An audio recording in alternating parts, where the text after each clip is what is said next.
ஐந்து கரத்தனை ஆனை முகத்தனை இந்தியன் இளம்பிறை போலும் எய்ச்சனை நந்தி மகந்தனை ஞான கொழுந்தனை பொந்தியில் வைத்தடியை போற்றுகின்றேனே. நாளின் செய்யும் மனிதவன் செய்யும் என நாடி வந்த கோளின் செய்யும் கொடுங்கூற்று என் செய்யும் குமரேசர் திரு தாளும் சிலம்பும் சதங்கையும் தண்டையும் சண்முகமும் தோலும் கடம்பும் எனக்கு முன்னே வந்து தோன்றினே. சர்வமங்கல மங்கள்யே சிவ சர்வார்த்த சாதிகே சரண்யே திருச்சம்பிரிகே கௌரி நாராயணி நமோஸ்துதே. ஞானம் நந்தவனம் தேவம் நிர்மலம் ஸ்படிகாக்கிருதி மதாரம் சர்வ வித்யாநாமை கிரீவம் உபாஸ்மகே. வணக்கம். ரிஷபராசி அன்பர்கள் வாழ்க்கையிலே வெற்றி பெற வேண்டும் என்றால் எந்த காரகமும் எந்த பாவகத்தை எந்த காரகத்தை இயக்க வேண்டும் ரிசர்ச் பண்ணணும். அப்போ இந்த ரிஷபராசியில கிருத்திகை 2, 3, 4 கிருத்திகையினுடைய 3 பாதங்களும் இது சூரியனுடையது. அதே போல ரோகிணி 1, 2, 3, 4 சந்திரனுடைய நட்சத்திரம், இதுவும் 4 பாதங்களும். மிருகசரீஷம் 1, 2 அந்த 2 இது செவ்வாயின் நட்சத்திரங்கள், இது 2 பாதங்களும். என்ன சொல்றோம்? இதுவ காலற்ற தலையற்ற உடலற்ற நட்சத்திரங்கள் எவை அப்படின்ற ஒரு கொஸ்டின் மார்க்ல வரும். அந்த காலற்ற உடலற்ற நட்சத்திரங்கள் எவை என்பது நமக்கு தெரியணும். தெரிஞ்சாதான் அதை பற்றி பேச முடியும், இல்லைன்னா முடியாது. அது ஏன் அந்த நட்சத்திரத்தை தெரிஞ்சு வச்சுக்கணும் அப்படின்னா, சுபகாரியங்களுக்கும் ஆபரேஷன் சம்பந்தப்பட்ட விஷயங்களுக்கும் எந்த ஒரு விஷயத்துக்கும் எந்த நட்சத்திரம் உகந்தது அப்படின்ற ஒரு விஷயம் பஞ்சாங்கத்தில் இருக்கும். அதுக்கு அது உபயோகப்படும்.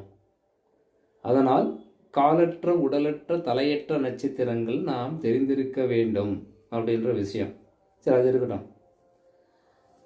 இப்போ நம்ம ரிஷபராசி பற்றி பேசிக்கிட்டு இருக்கோம். இப்போ ரிஷபராசியில் கிருத்திகை 2, 3, 4 அப்போ இது ஜென்ம நட்சத்திரம். இது ரிஷபராசியிலே கிருத்திகை நட்சத்திரம் ஒருவருக்கு ஜென்ம நட்சத்திரம்னு வச்சுக்குவோம். அப்போ இந்த கிருத்திகை நட்சத்திரத்திலே பிறந்த ஒருவர் வாழ்க்கையிலே வளம் பெற வேண்டும் என்றால் அவர் எந்த காலத்திலே அவர் சுகபோகமான வாழ்க்கை வாழ முடியும் என்பது ஜோதிடருக்கு தெரியும். அவருக்கு எப்பெல்லாம் கஷ்டம் வரும், எப்பெல்லாம் சுகம் பெறுவார், எப்பெல்லாம் கடனாளி ஆகுவார், எப்பெல்லாம் மானம் அவமானங்கள் பறிபோகும், எப்பெல்லாம் கௌரவம் அவருக்கு வந்து சேரும், தொழிலோ செயலோ வாழ்க்கையில் அவர் எப்போது முன்னேற்றம் அடைவார் என்பதை தெரிந்து கொள்ள வேண்டும். ஏன் சாமி வியாபாரம் பண்ணுறோம், காலையிலேருந்து சாயங்காலம் வரைக்கும் 20,000, 50,000, 1,00,000 ரூபாய் ஆகுது. இரவு போகும்போது கணக்கு நோட்டில் கணக்கு போட்டோம்னா வரவு இவ்வளோ இருக்கும். பணம் என்ன அதில் 2%, 5% கூட இருக்க வாய்ப்புகள் இல்லை.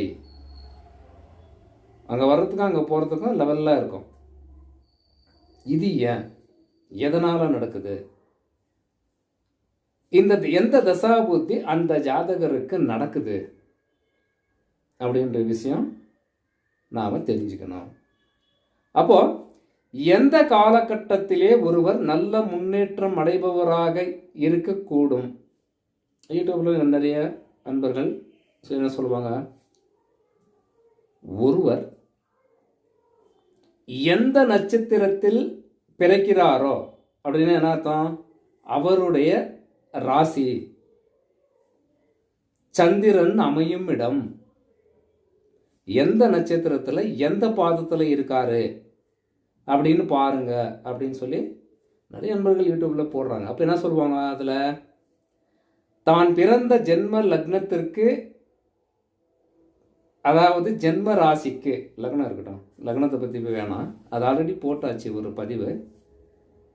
தான் பிறந்த ஜென்ம நட்சத்திரத்திற்கு 2ஆம் நட்சத்திரத்தை இயக்கினால் அவர் கோடீஸ்வரனாக வாழ முடியும் அப்படின்னு பொதுவாக பேசுகிறோம். நான் கூட அதான் சொல்ல போகிறேன். அப்போ தன்னுடைய ஜென்ம நட்சத்திரத்திற்கு 2வது நட்சத்திரத்தை இயக்கினால், ஆக்டிவேஷன் செய்தால் அவர் வாழ்க்கையிலே பொன் பொருளாதாரத்தோடு வாழலாம் அப்படின்னு சொல்கிறோம். ஜோதிடரும் தான் சொல்கிறாங்க. இப்போ நானும் அது சொல்லிக்கிட்டு இருக்கேன். இருந்தாலும் இது உண்மையா? ஒரு அன்பர் சொல்கிறாரு. ஏன்னா அதெல்லாம் கமெண்டில் இப்போ நாளைக்கு இந்த பதிவு பார்த்துட்டு நாளைக்கு பதிவில் கமெண்டில் போடுவாங்க. என்னன்னு சொல்லி, நீங்கள் இந்த மாதிரி சொல்லியிருக்கீங்க ஏதோ ஒரு விஷயத்த, நான் அதை தான் கடைபிடிச்சிட்டு இருக்கிறேன். அந்த கோயிலை, அந்த உணவை, நீங்கள் என்ன சொல்கிறீங்களோ அது, அந்த ஆடையை, நீங்கள் போடக்கூடிய ஆடையை, அந்த கோயிலை, அந்த மரத்தை, அந்த உணவை நான் அனுதினமும் நடைமுறையில் வைத்திருக்கிறேன். சாப்பாடு அதான் சாப்பிட்றேன், துணியை நீங்கள் சொல்கிற மாதிரி தான் போடுறேன், எல்லாமே போடுறேன், எல்லாமே அப்படி தான். 2ஆம் பாவகத்தை 2ஆம் நட்சத்திரத்தை இயக்கணும், அந்த கோயிலுக்கு தான் போகணும், அந்த மரத்தை தான் வளர்க்கணும் அப்படின்னு சொல்கிறீங்க. இருந்தாலும் நீங்கள் பேசுகிறது நான் கேட்குறதுக்கு நல்லா இருக்குது, அவ்வளோதான். வாழ்க்கை முறையிலே அது எடுபடவில்லை, எல்லாமே எதிர்மறையாக நடந்து கொண்டு இருக்கிறது. அப்போ என்ன ஆகும்? ஜோசியரையா நீங்கள் இன்னும் படிக்கணும், அதாவது நீங்கள் இன்னும் படிக்கணும், நிறைய புத்தகங்களை நீங்கள் தேட வேண்டும். நீங்கள் சொல்கிற மாதிரி தான் செய்கிறேன், ஆனால் ஒன்றுமே இல்லை, பலன் இல்லை அப்படின்ற ஒரு விஷயம் ஒரு அன்பர் சொல்கிறார். அது ஏன், எதுக்கு, எதனால் அந்த அன்பர் அந்த மாதிரி சொல்கிறாரு, அந்த விஷயம் நாம் தெரியணும் இல்லையா? அதாவது அவர் சொல்கிற அன்பர் என்ன சொல்லணும்னா, என்ன சொல்ல வேண்டும் அவருக்கு அப்படின்னா, அவர் பிறந்த ஜென்ம நட்சத்திரத்திற்கு அவர் எந்த வயதுகளிலே இப்போது இருக்கிறார், என்ன வயசு நடக்குது, என்ன தசா புத்தி போய்கிட்டு இருக்கு அப்படின்னு பார்க்கணும். எப்போ? அவருடைய ஜென்ம ஜாதகத்தை வைத்து பார்க்கணும். இதுக்கும் பொருந்தும், இப்போ இந்த பதிவுக்கும் அது பொருந்தும், அவருடைய ஜாதகத்தை பார்க்கும்போது அது பொருந்தும். இது தெரிஞ்சாதான் அதை நம்ம பார்க்க முடியும். அதான் விஷயம். அப்போ அவருடைய ஜென்ம நட்சத்திரத்திற்கு 6, 8, 12 கூடிய தசா புத்திகள் நடைமுறையிலே இருக்கிறதா? அதிலும் பிளஸும் உண்டு, மைனஸும் உண்டு. 6, 8 என்பது அது எல்லோருக்கும் அசுபமா, எல்லோருக்கும் சுபமா என்பதை அவருடைய ஜனனகால ஜாதகத்தை ஆராய்ந்தால் மட்டுமே நமக்கு விளக்கம் புரியும். அது ஒரு பக்கம் இருக்கட்டும். அதையும் பார்த்துட்டேன் சாமி, அதுவும் எனக்கு ஒன்றும் பிரச்சனை இல்லை, 6, 8 இல்லை அப்படின்னு அந்த அன்பர் சொல்கிறாரு. ஏன்னா இதெல்லாம் நான் கேட்டிருக்கிற விஷயந்தான். ஒரு 15 வருஷமாக இந்த ஜோதிடத்துறையில் எல்லாமே எல்லா ஆய்வுகள் தான். அப்போது இதையும் மீறி அதில் என்ன தான் இருக்குது, என்னதான் பிரச்சனை வருது அப்படின்னா, அவர் பிறந்த நாம யோகம் எதுவோ அந்த நாம யோகத்திற்கு யோகி அவயோகி எவரோ அதை பார்க்கணும். அந்த யோகி அவயோகி எந்த நட்சத்திரமோ எந்த கிரகமோ எந்த வயதுகளிலே அந்த ஜாதகனுக்கு இந்த தசா புத்திகள் வருகிறதோ அந்த காலங்கள் அந்த ஜாதகனுக்கு சுப பலன்களை தருவதில்லை. என்ன சொல்றாரு? 2 தான் இயக்குறேன், ஆக்டிவேஷன் பண்றேன், நீ என்ன கோயிலோ அதை தான் போய்கிட்டு இருக்கேன், பலன் இல்லை, சுப பலன்கள் இல்லை. அதாவது ஒரு நட்சத்திரத்திற்கு இன்னொரு நட்சத்திரம் வேதை நட்சத்திரம் இருக்கும். அந்த வேதை நட்சத்திரம் எந்த காலகட்டத்தில் அவருக்கு வருகிறது, அந்த காலகட்டத்தில் இவர் 2ஆம் வீட்டை இயக்கினாலும் இல்லை, 5ஆம் வீட்டை இயக்கினாலும் இல்லை, சுப பலன்கள் தராது. ஏன்னா அதனுடைய வேலை அது செய்யும். இந்த 2ஆம் நட்சத்திரத்தின் காரகங்களும் பாவகங்களும் நல்ல முறையிலே நமக்கு கிடைக்க வேண்டும் என்றால் அந்த 2ஆம் நட்சத்திரத்திற்கு ஏற்ற உடை, உணவு, கோயில் சம்பந்தப்பட்ட விஷயம், அது என்ன காரக பாவகங்களோ அதனை இயக்கினால் சுபத்தன்மை அடைவார்கள். அதிலே மாற்றமில்லை. இந்த வேதையின் அது எந்த நட்சத்திரமாக கூட இருக்கட்டும், இந்த வேதையின் எந்த நட்சத்திரத்திற்கு எந்த நட்சத்திரம் வேதை, அது ஒரு கணக்குகள் இருக்குது. அந்த தசாபுத்தி காலங்கள் அந்த ஜாதகனுக்கு நடைமுறையிலே இருக்கின்றனவா, அப்போ அதுல சுப பலன்கள் இல்லைன்னு நாம் தைரியமா சொல்லிடலாம். நீங்க எந்த பாவகத்தை இயக்கினாலும் பலன் தராது, வேஸ்ட் அது அப்படின்ற முறையில் ஆய்வுகள் கூறுகிறது அப்படின்னு சொல்லலாம். இப்போ என்ன பார்த்துக்கிட்டு இருக்கோம்? ரிஷப ராசியை பார்த்துக்கிட்டு இருக்கோம். இந்த ரிஷப ராசியில் கித்திகை 2, 3, 4 இந்த பாதங்கள் உண்டு. அப்போ கித்திகை ஜென்ம நட்சத்திரமாக கொண்டவர்கள் குருவின் தசாபுத்திகள் வறுமையானால் அந்த காலகட்டத்தில் நீங்கள் எந்த வீட்டை இயக்கினாலும் சுபபலன்கள் தராது. ஏன்னா இது வேதை. கிருத்திகைக்கு விசாக நட்சத்திரம் வேதை உண்டு அப்படின்னு சொல்லலாம். அதே போல ரோகிணி நட்சத்திரத்திலே பிறந்த ஒருவர் சுவாதி நட்சத்திரத்தின் தசாபுத்திகள் எது ராகு தசாபுத்தி காலங்கள் நடைமுறையில் இருக்கும்போது அந்த ஜாதகனுக்கு சுப பலன்கள் தராது. நீங்க எந்த வீட்டை இயக்கினாலும் சுப பலன்கள் இல்லை. மிருகசரிசம் விடுங்க, தன் வீட்டுக்கு தானே வேதை. செவ்வாய் நட்சத்திரங்கள் ஒன்றுக்கொன்று வேதை அப்படின்னு சொல்லலாம். அப்போ இந்த வேதை நட்சத்திரங்கள் இந்த தசா புத்தி காலங்கள் நடைமுறையில் வரும் காலம் எந்த ராசியாக இருந்தாலும் எந்த நட்சத்திரமாக இருந்தாலும் சுப பலன்கள் நடப்பது வாய்ப்புகள் இல்லை அப்படின்னு சொல்லலாம். யோகமான காலங்கள் எப்போ வரும்ன்றத ஆல்ரெடி முன்ன ஒரு பதிவில் போட்டிருக்கோம், அது இருக்குது. இப்போ ஏன்னா நானும் நிறைய புத்தகங்கள் பார்த்துருக்கேன். 2ஆம் வீட்டு இயக்கலாம், 2ஆம் நட்சத்திரத்தை இயக்கலாம், அப்போ ஒரு வளம் பெறுவார், சுகம் பெறுவார், நல்ல பொருளாதாரத்தோடு வாழ்வார் அப்படின்ற விஷயம் நாம் படிச்சிருக்கோம். இது உண்மையா அப்படின்ற ஒரு ஆய்வுகள் நடக்கும்போது, ஆய்வுகள் செய்யும்போது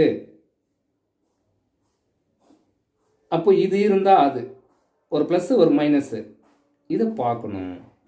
அப்படி பார்த்தா தான் உண்மையான நிலவரங்களும் உண்மையான பரிகாரங்கள் செய்ய வேண்டுமா, அல்லது தசாபுத்திகள் எந்தெந்த தசாபுத்திகள் அந்த ஜாதகனுக்கு நடக்கிறது என்பதை நம்மால் ஆராய முடியும் அப்படின்னு சொல்லலாம். அப்போ இந்த வேதை நட்சத்திர யோகி அவயோகி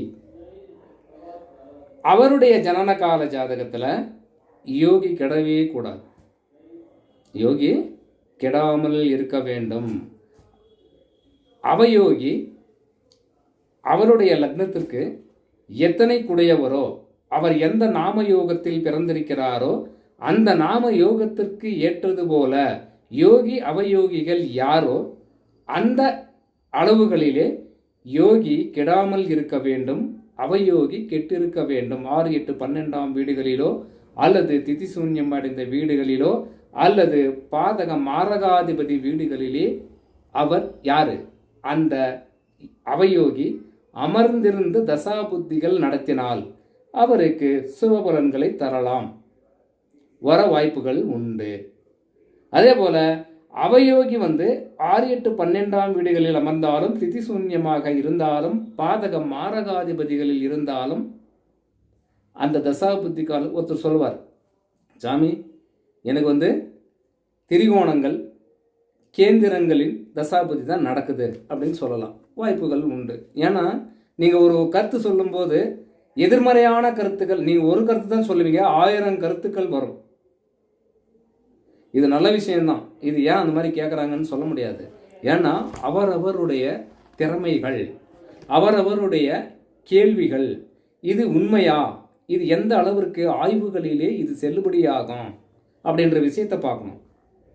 அப்போதான், ஏன்னா இப்போ வரக்கூடிய அன்பர்கள் எவரானாலும் யாரானாலும், யார் கூட வரட்டும், என்ன கேட்குறாங்க, அவர் கேட்கக்கூடிய கேள்விகள் தசா புத்தி அந்தரநாதன் வரைக்கும் கேட்குறாங்க.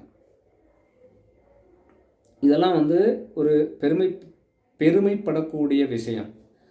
அந்த அளவிற்கு ஜோதிடத்துறையிலே நாட்டங்கள் அதிகமாக இருக்குது அப்படின்னு சொல்லலாம். இது நல்ல விஷயம்தான். அவர்களுக்கு அவர் சொல்றாங்க, இந்த தசாபுத்தி தான் இந்த காலத்தில், இந்த நாளிலிருந்து, இந்த வருஷத்திலிருந்து அந்த நாள் வரைக்கும், அந்த வருஷம் வரைக்கும், ஏதோ ஒரு வருஷம் ஏதோ ஒரு நாள் அப்படின்னு சொல்லி நம்மிட ஒரு ஜோதிடரை அணுகும் ஒரு அன்பர் அவரே சொல்லிடுறார். அவங்களுக்கு எப்படி பலன் சொல்றது? சரி, இவர் ஓரளவுக்கு சொல்றாரு அப்படின்னு அவருக்கு தெரியணுமா, இவர் சும்மா உட்காந்துருக்காருன்னு சொல்லணுமா அவர்? இல்லையா? அந்த அளவிற்கு ஜோதிடத்துறையிலே இன்றைக்கு ரொம்ப கஷ்டம்,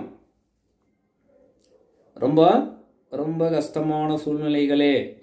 அவர் என்ன கேட்பாரு, எப்படி கேட்பாரு, அவருக்கு பதில் சொல்லணும், அது உண்மையானதாக இருக்க வேண்டும். அவர் குறுக்கேள்வி கேட்பார். அவர் மறுபடியும் ஏதோ ஒன்று நீங்கள் பேசுறதுல தவறுகள் கண்டுபிடிப்பது மிக எளிது, அது சரி செய்வது தான் அரிது. அப்போ இந்த ரிஷப ராசியிலே யோகி அவயோகி தசாபுத்தி காலங்களில் இப்போ என்ன சொல்றோம், கிருத்திகை நட்சத்திரத்தில் பிறந்தா ரோகிணியை இயக்கு, ரோகிணி நட்சத்திரத்திலே பிறந்தா மிருகசரீஷத்தை இயக்கு, மிருகசரீஷத்திலே பிறந்தால் திருவாதிரையை இயக்கு அப்படின்னு சொல்றோம். இந்த யோகி அவயோகி தசாபுத்திகள் இல்லாமல் இந்த நட்சத்திரங்களுக்கு 2ஆம் நட்சத்திரத்தை இயக்கினால், ஆக்டிவேஷன் செய்தால் அந்த ஜாதகனுக்கு சுபபலன்களே நடக்கும். நான் ஒருத்தர் கேட்டார், அதனால இதை பற்றி விளக்கமாக போடுறோம். ஏன்னா நல்லா புரியுது. அப்போ அந்த தசாபுத்தி காலங்கள் சிறப்பானவையாக இருக்குமேயானால் அந்த ஜாதகனுக்கு இந்த 2ஆம் வீடு, அவர் உண்ணும் உணவிலிருந்து, போடக்கூடிய துணிமணியிலிருந்து, அவர் வணங்கக்கூடிய கடவுள் கோவிலிலிருந்து, பரிகாரங்கள் எதுவாக இருந்தாலும் அந்த ஜாதகனுக்கு செல்லுபடியாகும், பலன்கள் தரும் அப்படின்னு சொல்லலாம். வணக்கம்.